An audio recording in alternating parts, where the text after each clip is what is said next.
자, 한편 이 법무부가 관봉권 띠지 분실 사건 그리고 또 쿠팡 수사 외압 의혹 사건과 관련해서 상설 특검 가동을 결정했죠. 지금 가동되고 있는 특검 3개 이외에 추가로 4번째 특검이 동시에 가동되는 그런 초유의 상황이 벌어지게 됐습니다. 민주당은 이런 사태를 일단 검찰이 자초한 거 아니냐라면서 질타를 하고 있죠. 대검에서 관봉권 분실, 폐기 관련해서 조사를 했는데 고의로 증거를 인멸하거나 은폐한 것은 아니다. 이렇게 감찰을 했다고 해요. 대한민국 국민이 누가 그걸 믿겠습니까? 온 국민이 여기에 대해서 의심을 하고 있는데 증거 인멸, 은폐한 것으로 볼 수 없다라고 해서 묻어버리는 상황인 것 같아요. 민주당이 정권 잡은 다음에 한 것은 의혹 불리기하고 뒤집기밖에 없습니다. 관봉권 띠지는 어떻습니까? 저희가 수차례 들어보니 거기에 유의미한 수사 정보가 없다라는 겁니다. 그런데 이거를 또 상설 특검을 한다고요? 전 도대체 이런 거를 왜 검찰이 부안해동하나 이런 생각이 듭니다. 상설 특검에서 하면 그 결론에 대해서 추궁할 것 같습니까? 자, 보시는 것처럼 현재 내란 특검, 김건희 특검, 최상병 특검 3개의 특검이 한참 가동이 되고 있습니다. 운영이 되고 있는 상황에서 또 다른 상설 특검이 4번째로 또 생기는 거죠. 자, 이에 대해서 우려의 시선도 있는 게 사실입니다. 100여 명 가까운 검찰이 특검에 파견이 돼 있고 그러다 보니까 지금 해결해야 될 민생 수사가 공백을 맞게 됐다. 처리되지 못하는 미제 사건이 지금 30%에 육박하고 있다라는 얘기도 나오고 있고요. 자, 또 수사와 기소를 분리하는 게 검찰 개혁의 핵심인데 지금 현재 시스템을 분리해놓고 특검에는 또 원래 검찰이 하던 수사와 기소권을 다 가진 특검이 활동을 하고 있습니다. 뭔가 모순이 아니냐 이런 지적도 있고요. 결정적으로 검찰청이 이제 폐지가 됩니다. 그럼 본인들의 조직이 폐지되는 상황에서 특검에 파견 나가고 이 조사와 수사를 제대로 응할 수 있겠느냐 우려의 목소리가 나오고 있는데요. 바로 이 우려가 현실이 됐습니다. 지금 검찰 내부에서도 반발하는 목소리가 구체적으로 이제 나오기 시작했습니다. 가뜩이나 검찰청 폐지 때문에 뒤숭숭한 상황인데 상설 특검이 검찰 내부의 반발, 불씨를 더 키우는 모양새가 돼버렸습니다. 그러니까 누구보다 검찰을 악마화하고 검찰 해체까지 추진을 했던 민주당이 역설적으로 누구보다 검찰에 의지하는 자기 모순적인 지금 행태를 보여주고 있는 겁니다. 지금 이미 김건희 특검에 파견된 검사들이 전원 일체된 의견으로 복귀를 하겠다라고 이야기까지 하는 파동이 있지 않았습니까? 그런 상황에서 추가적인 특검을 하겠다라고 하는 것.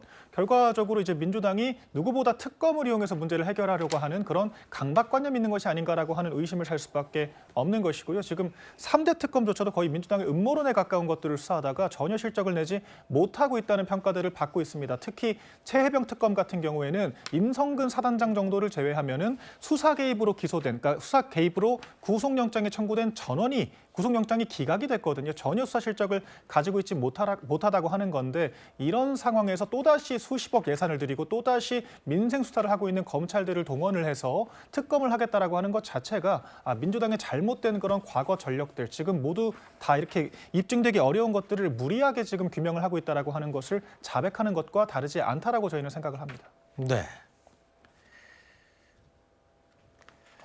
자, 그런가 하면요. 도이치모터스 주가 조작 사건을 수사했던 김건희 특검팀의 부장검사가 사건 관련자인 이종호 전 대표와 과거에 술자리를 함께한 사실이 뒤늦게 알려졌죠. 이것 때문에 논란이 확산이 되고 있습니다. 자, 일단 대검에서 감찰에 착수를 하긴 했는데요. 이 해당 부장 복귀를 했습니다. 민중기 특검이나 도이치모터스 주가 조작 사건을 꿰뚫고 있는 지난 5년간 꿰뚫고 있었던 한문혁 검사에 대해서 공격을 하는 거 보면 이 특검을 무력화시키려는 시도를 하는 것인데 이것이 김건희 씨에 대한 특검을 하고 있기 때문인데 그것도 괜한 건 아니죠. 이유가 있는 거죠. 그 한문혁 부장검사 관련 보도를 봤어요, 제가. 사건 관계자인 거는 더더욱 몰랐다, 뭐 이런 식으로 항변을 하는데 이렇게 보도된 것보다 더 추가적으로 확인된 사실이 있습니까? 감찰 진행을 좀 해봐야 구체적인 사정을 알 수 있을 것 같습니다. 지금 대검에서 감찰한다는 거잖아요. 지금 감찰 착수한 겁니까? 시작을 했나요, 감찰을? 저희가 네, 시작을 했습니다. 이 법사위원장, 추미애 법사위원장이 또 한마디 했습니다. 이 문제 없는 사람인데 오히려 문제 있는 사람들이 지금 특검을 흔들려고 지금 저러는 거 아니냐, 이렇게 지적을 했네요. 도이치모터스 사건을 가장 잘 알고 있는 사람이어서 다시 복귀를 할 수밖에 없는 거였습니까? 먼저 이제 특검 측에서도 이분이 도이치모터스 주가 조작과 관련해 가지고 관련이 있다는 건 이미 알고 있었죠. 근데 이분이 도이치 주가모터스 주가 조작 모터 관련해 가지고 잘 알고 있는 분이기 때문에 이분을 요청했던 걸로 알고 있고, 어쨌든 술자리를 했지만 어쨌든 결국에는 이 한문혁 검사가 결국에는 이정호 씨를 구속을 시킨 거 아니겠습니까? 그렇기 때문에 만약에 구속시키지 않았다라고 하면은 충분히 의심해 볼 만하지만 그렇지 않았기 때문에 일단 의심은 좀 해소가 된 것 같다. 그리고 이제 그러면 누가 이 한문혁을 공격했는가에 대해서 역추적을 해보면 아무래도 지금 특검을 공격하고 흔들려고 하는 자의 소행이다라고 추미애 법사위원장은 판단을 하고 있는 것 같다. 네. 그렇기 때문에 제보한 사람이 의도적으로 제보한 거다? 네, 네. 그렇게 이제 판단을 하고 있기 때문에 네. 여기에 이제 휘말려서는 안 된다, 그렇게 생각하는 겁니다. 알겠습니다. 근데 그렇게 제보해서 특검을 흔들어서 그분이 얻을 이익은 뭡니까? 그거야 뭐 그분이 알겠죠. 근데 이제 특검이라는 것을 흔들어 가지고 사실 지금 상설 특검 관련해 가지고 네. 검찰 내부에서 많은 비판이 있는 거 아니에요. 근데 이 점은 꼭 말씀드려야 돼요. 그러니까 쿠팡 문제라든지 아니면 관봉권 띠지라든지 이런 것들은 결국은 외압과 관련된 문제이기 때문에 네. 이 특별 검사가 와서 외압에 휘둘리지 않고 특별하게 그 수사를 하라는 것이 네. 특검의 취지다, 이렇게 네. 말씀드립니다. 정성호 법무부 장관이 그렇게 얘기를 했죠. 이거는 검찰의 외압 문제이기 때문에 감찰로는 안 된다. 외부에 조사가 있어야 된다. 그래서 특검을 해야 된다라는 필요성을 언급을 했죠. 자, 특검의 기소로 진행 중인 재판 소식도 하나 짚어봐야 될 것 같습니다. 계엄 사태 관련 1호 판결은요, 한덕수 전 총리가 그 대상이 될 것으로 예상이 됩니다. 공소장 변경 허가 신청서를 제출하였습니다. 내란 우두머리 방조 부분과 관련하여 기본적 사실관계가 동일한 범위 내에서 내란 중요 임무 종사를 택일적으로 추구하는 것입니다. 윤석열 등의 내란 행위에 있어 중요한 임무에 종사하였다로 변경하고 11월 중에 재판을 마치는 것을 기본적인 목표로 하고 있습니다. 다만 이건 이제 저희가 예상을 해서 정한 목표이기 때문에 사정 변경이 있을 때는 변경이 될 수 있습니다.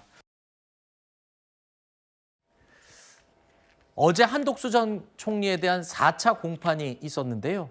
여기에서 당시 대통령실 인사들이 줄줄이 증언을 쏟아냈습니다. 한덕수 전 총리에게 아주 불리한 그런 증언들이었습니다. 피고인이 윤석열에게 비상계엄에 반대합니다, 이렇게 말하는 걸 들은 적이 있습니까? 그 말씀은 못 들었습니다. 다른 국무위원들을 불러서 의견을 들어야 됩니다, 이렇게 말하는 걸 들은 적이 있습니까? 그것도 들은 적은 없습니다. 문서 작성 후에 피고인으로부터 서명을 받았습니까? 그는 증인의 작성과 관련 없는 부분이라서 물어볼 수 있을 것 같은데요. 네, 서명 받았습니다. 문서를 이제 작성했다 폐기를 했는데 그 과정에서 피고인으로부터 무슨 이야기를 들은 게 있습니까? 네, 폐기를 했으면 좋겠다. 나중에 작성된 게 알려지면 괜한 논란이 될 수도 있겠다라는 취지로 말씀을 하셨습니다. 자, 그러니까 사후 계엄 선포문을 작성하고 폐기한 당사자가 한덕수 전 총리다라고 지목이 된 겁니다. 강의구 전 대통령 부속실장이 한덕수 전 총리의 지시에 따라서 문건을 폐기했다라고 증언을 한 겁니다. 지금까지 한덕수 전 총리가 해왔던 진술과는 완전히 달라요. 문건을 보지도 못했다, 뭐 이런 얘기를 하기도 했었고, 주요 혐의를 다 부인하고 있는 상황에서, 그러니까 도장을, 사인을 받은 것도 한덕수 전 총리고, 대통령의 사인을. 그리고 나중에 이게 나중에 가짜로 만든 서류가 문제가 될 수 있으니까 폐기하라고 지시한 것도 한덕수 전 총리고. 자, 이런 것들이 다 반영된다면 지금 제일 먼저 내란 재판에서는 1심 선고가 한덕수 전 총리가 나올 것 같다. 지금 이 얘기네요. 맞습니다. 이제 11월이면 결심이 끝나면 네. 아마 이제 결심 끝나고 나서 뭐 선고까지는 보통 뭐 한 달. 근데 뭐 주요 사건이기 때문에 한 달이 조금 더 걸릴 수도 있겠지만 늦어도 2달 안에는 선고가 나온다고 하면 내년 초쯤에는 한덕수 전 총리의 법적인 책임을 물을 수 있을 것 같다. 이렇게 아하. 보여지는 것이죠. 근데 이제 제가 자주 지적하는 거지만 이 정부의 고위직들은 정말로 빼도 박도 못하는 딱 떨어지는 증거가 나오기 전까지는 본인의 혐의를 인정하지 않습니다. 네. 그 대표적인 분이 한덕수 전 총리인 거예요. 네. 본인의 계엄 선포문이 양복 뒷주머니에 있었다는 것을 자기는 몰랐다는 희한한 논리. 결국에는 CCTV로 증명이 돼버렸잖아요. 그리고 그 대통령과의 회의하는 모습에도 끄덕끄덕거리고 그 이후에 이상민 장관하고 16분 동안 회의하는 내용. 알겠습니다. 일단은 한덕수 전 총리는 주요 임무 종사자예요. 그렇죠? 그리고 이제 본인이 사실은 계엄을 만류했다라고 주장을 해왔었는데 지금 어제 재판에서는 만류하는 걸 들은 적이 있냐 그랬더니 들은 적이 없다 만류하는 걸 이렇게까지 얘기가 나왔습니다. 어쨌든 궁극적으로는 윤 전 대통령까지 가는 게 목적이잖아요. 주요 임무 종사자인 한덕수 전 총리에 대한 선고가 어쨌든 제일 먼저 나올 것 같고요. 그게 윤 전 대통령의 재판에도 영향을 끼치지 않겠냐 이게 생각할 수 있는 부분인 것 같습니다.